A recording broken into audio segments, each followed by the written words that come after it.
Okay, எல்லாருக்கும் வணக்கம். இன்றைக்கு வந்து நீர்வளத்துறை, ஊரக ஊராட்சி மற்றும் ஊராட்சி துறை சார்ந்தும் சுற்றுலாத்துறை மற்றும் கலை பற்றி இன்னைக்கு வந்து டிஸ்கஷன் நடந்திருக்குங்க. நம்ம வந்து நீர்வளத்துறை தான் ரொம்ப ரொம்ப இம்பார்ட்டன்ட். ஏன்னா இன்றைக்கி நீரின்றி அமையாத உலகுன்னு நாம் ஏற்கனவே சொல்லியிருக்கேன். ஸோ அதற்கு தமிழ்நாட்டில் இருக்கிற எல்லா நதிகளை முதல்ல இணைக்கணும். அதே மாதிரி இன்றைக்கி நம்ம எல்லோரும் சென்னையில் இருக்கோம். இங்கே இருக்கின்ற நம்மளுடைய கூவம் மற்றும் அடையாறு ஆறுகள் சீரமைக்கப்பட்டு இப்போ வெளிநாடுலலாம் இருக்கிற மாதிரி, வெனிஸ்லலாம் இருக்கிற மாதிரி ஒரு சிறந்த ஒரு அது நதியாக இருந்தது, இன்றைக்கி கூவம் மாற மாறிடுச்சு. அதை மீண்டும் அதை புதுப்பிக்கணும். இது போன்ற கருத்துக்கள்.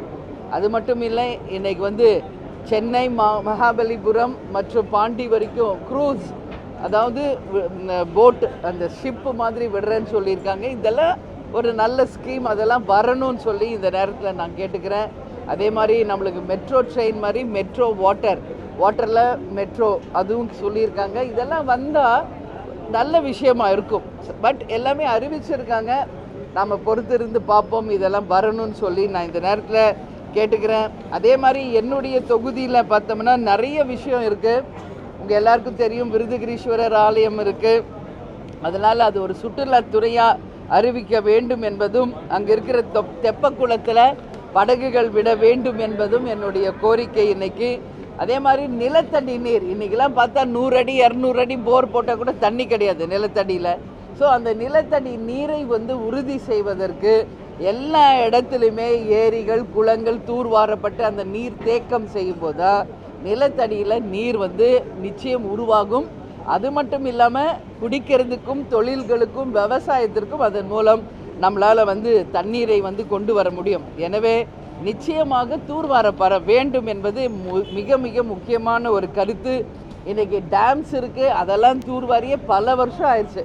ஸோ எல்லா இடமும் தூர்வாரி வருகின்ற மழைக்காலத்திற்குள்ள எல்லா இடங்களிலும் நீர்நிலைகளை உயர்த்துவதற்கு நிச்சயமாக இந்த ஆட்சி எல்லா விதத்திலும் இப்போ இருந்து முன்னெச்சரிக்கை நடவடிக்கை எடுக்க வேண்டும் என்றும், என்னுடைய தொகுதியான புலியூர், பவழங்குடி, கட்டியநல்லூர் போன்ற ஊராட்சி பகுதிகளில் பொதுப்பணித்துறை சார்பாக பணிகளை செய்து தரணும் என்றும், சிந்தலூர் ஏரியை ஆழப்படுத்தி தர வேண்டும் என்பது போன்ற விஷயத்தை நம்ம சொல்லியிருக்கோம். நம்மளுடைய விருதாச்சலத்தில் பார்த்திங்கன்னா மணிமுத்தாறு, அதுதான் மிகப்பெரிய ஒரு ஆறு. ஆனால் இன்றைக்கி பார்த்தோம்னா அந்த டவுனில் இருக்கிற குப்பைகள்லாம் கொண்டு போய் அந்த ஆற்றுல கொட்டுறாங்க. நிலத்தடி நீர் மாசோடு இல்லாமல் மணிமுத்தாறுமே முழுவதுமாக மாசு அடைகின்ற ஒரு நிலையெல்லாம் இருக்குது.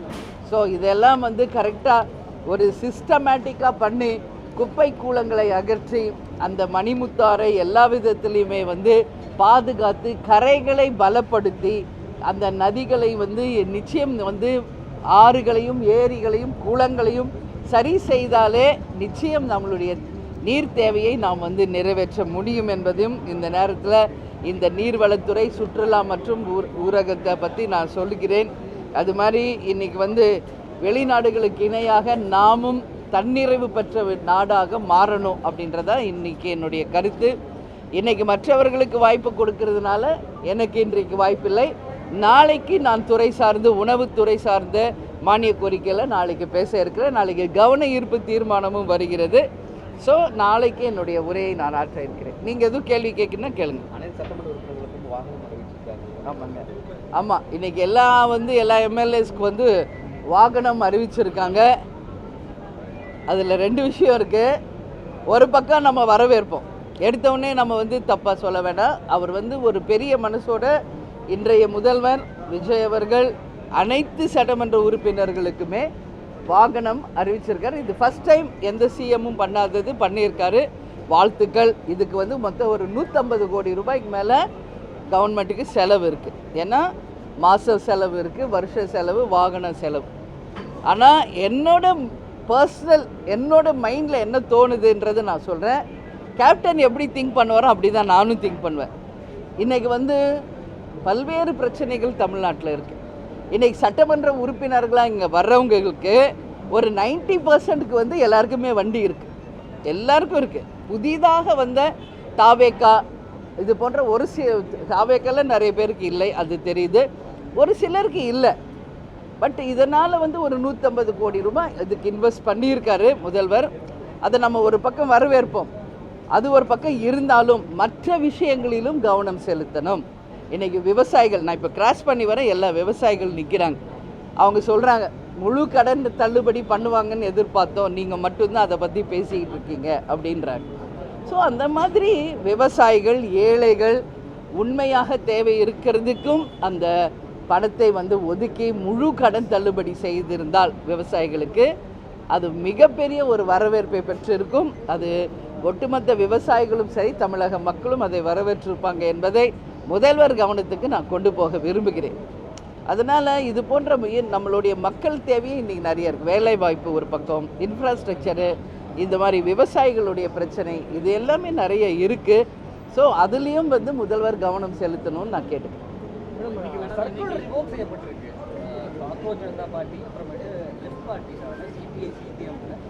மாணவர்கள் ப்ரொடெஸ்ட் பண்ணுறதுக்கான கண்காணிப்பு அதை ரிமூவ் பண்ணிட்டாங்க. ஆனால் இந்த அறிவிப்பு கொடுத்து ரிமூவ் செய்யப்படுறது அது முடியும் இல்லை. மாணவர்கள் வந்து போராட்டம் நடத்துகிறாங்க.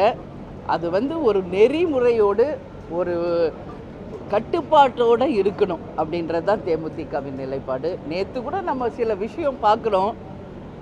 ஒரு சின்ன மறியலுக்காக தஞ்சாவூரில் ஒரு பெரிய ஆர்ப்பாட்டத்தை பண்ணுறாங்க, ஒரு பேனர் எடுத்துட்டாங்கன்னு சொல்லி. அது அவங்க உரிமை.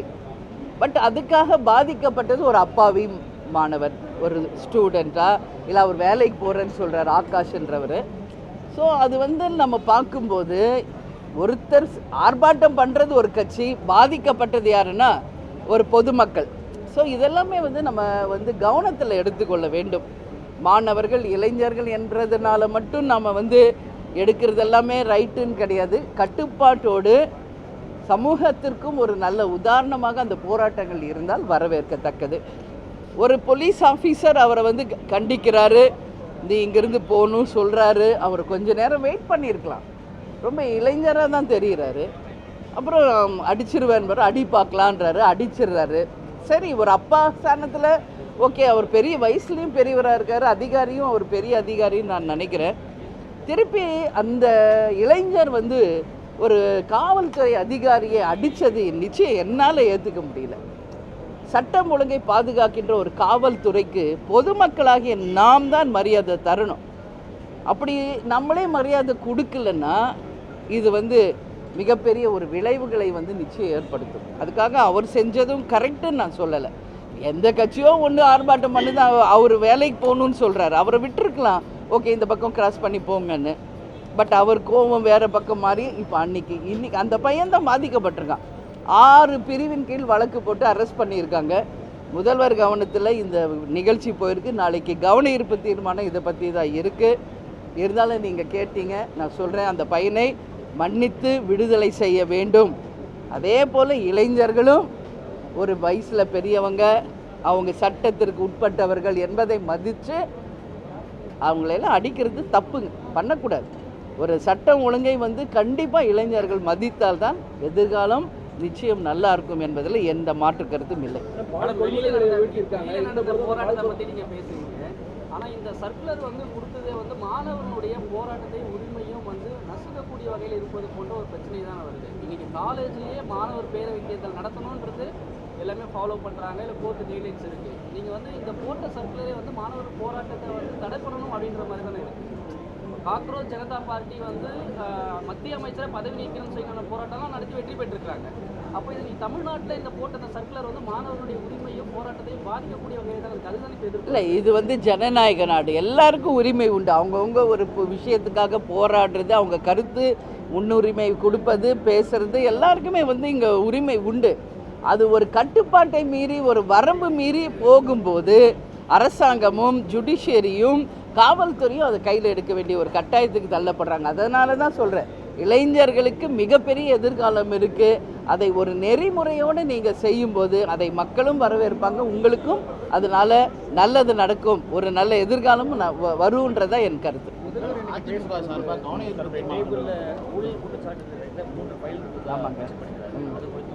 இல்லை, அவங்க வந்து மெயினாக சொல்கிறதே வந்து இன்றைக்கி ஊழல் இல்லாத ஒரு நேர்மையான ஆட்சி அப்படின்றத அவங்க வலியுறுத்திக்கிட்டே இருக்காங்க.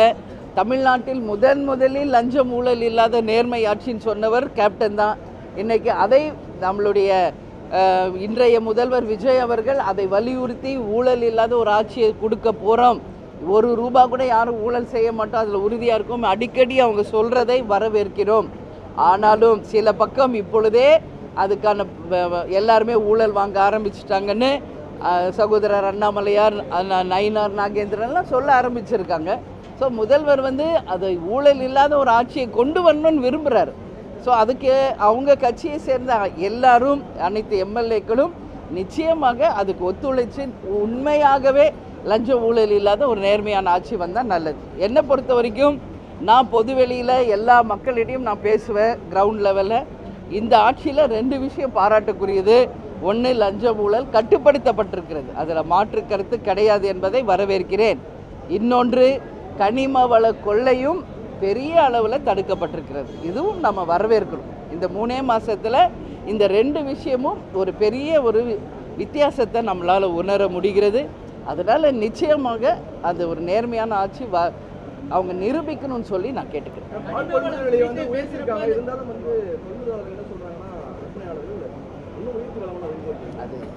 அட்லீஸ்ட் என்ன ஒரு 3 ரூபாய் உயர்த்தியிருக்காங்க. பட் இன்றைக்கி இருக்கின்ற அந்த மாட்டு தீவனமாகட்டும் செலவுகள் அவங்களுக்கு அதிகமாக இருக்கிறதுனால அந்த 3 ரூபாவை இன்னும் ஒரு 6 ரூபாய் 7 ரூபாய் இல்லை 10 ரூபாய் வரைக்கும் உயர்த்தியிருந்தால் அந்த பால் கொள்முதல் செய்கிறவங்களுக்கு ஒரு பெனிஃபிட்டாக இருந்திருக்கும். அதுதான் நான் சொல்கிறேன்.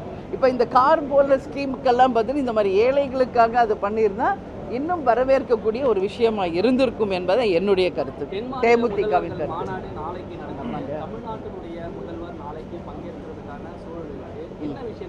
இல்லை, இது நேற்றே இங்கே பதிய வச்சுருக்கேன். நேற்று இதே ப்ரெஸ் மீட்டில் இங்கேயே அதை சொல்லியிருக்கேன். நான் தான் ஃபஸ்ட்டு சொன்னேன். 19, 10, 20, 2 நாளும் நம்மளுடைய திரு அமித்ஷா அவர்கள் சென்னை வர இருக்கிறார். மொத்தம் 6 சிஎம் இங்கே கலந்துக்கிறாங்க. அதில் 4 பேர் புதிய முதல்வர்கள், 2 பேர் தான் ஏற்கனவே முதல்வர்களாக இருந்தவங்க. அந்த வகையில் நமக்கு இப்போ கர்நாடகாவோட தான் இப்போ காவேரி இஷ்யூ ஆகட்டும், நமது தமிழர்கள் 3 பேர் சுட்டு கொல்லப்பட்டதாகட்டும், மிகப்பெரிய ஒரு மக்களிடையே ஒரு கொந்தளிப்பை ஏற்படுத்தி இருக்கிறது. நிச்சயமாக நமது முதல்வர் திரு டிகே சிவகுமார் அவரிடம் பேசி உறுதியாக அந்த பாதிக்கப்பட்ட குடும்பங்களுக்கு 1 கோடி ரூபாய் நிவாரண நிதி ஒரு வேலை வாங்கி தரணும், கவர்மெண்ட்டில் ஒரு ஜாப் இனி இந்த மாதிரி தொடராமல் இருக்கிறதுக்கு உறுதிப்படுத்தணுன்றது என்னுடைய கோரிக்கை, தேமுதிகவின் கோரிக்கை. அது மட்டும் இல்லாமல் நம்ம காவேரியிலேருந்து இன்றைக்கு உபரி நீர் தான் இன்றைக்கி இப்போ வரைக்கும் வந்துக்கிட்டு இருக்கு. அந்த உரிமையான தண்ணீர் வந்தால் கடமடை வரைக்கும் போகும்போது இன்றைக்கி விவசாயிகளுக்கு அதனால் பெனிஃபிட் ஆகும். இன்றைக்கி வரைக்கும் கடைமடை வரைக்கும் தண்ணி போகலை. அதனால் நம்ம விவசாயிகள் பெருசாக பாதிச்சிருக்காங்க இந்த வாட்டி. அது மாதிரி நம்மளுடைய குறுவை சம்பா இது வரைக்கும் அவங்க பயிரிட முடியலை. இப்போ முடிஞ்சு இன்னும் சம்மர் எல்னினோலாம் வந்தால் விவசாயிகளுடைய வாழ்க்கை கேள்விக்குறியாக இருக்குது. ஸோ இதெல்லாம் கன்சிடர் பண்ணி நமது முதல்வர் அவர்கள் டிகே சிவகுமாரிடமும் நமது உள்துறை அமைச்சர் திரு அமித்ஷாவிடமும் இதை வலியுறுத்தி காவேரியில் உரிமை தண்ணீரையும், அந்த காட்டில் மாடு தேடி போனாங்களா, மரத்தை வெட்ட போனாங்களா, இல்லைன்னா அவங்க எதுக்கு போனாங்கன்றதே தெரியாமல் ஒரு நிகழ்ச்சி நடந்திருக்கு. காலுக்கு அதாவது நான் நேற்றே சொன்னேன், முழங்காலுக்கு கீழே தான் சுடணும், அப்படி ஒரு விதி இருக்குது. பட் அவங்க காலில் போட்டிருந்த செருப்பு டேக் ஒட்ட அப்படியே ஃப்ரெஷ்ஷாக இருக்குது, அந்த ஸ்டிக்கர் கூட பிரிக்கலை. ஸோ இது செட்டப் பண்ண மாதிரி இருக்குது. அந்த ஃபோட்டோஸ் எல்லாம் பார்க்குறப்போ இது திட்டமிட்ட ஒரு படுகொலையாக தான் நம்ம பார்க்கணும். இதுக்கு நிச்சயமாக அந்த குடும்பங்களுக்கு ஒரு நியாயம் கிடைக்கணும்னு சொல்லி நான் கேட்டுக்கிறேன். ஓகே, நன்றி.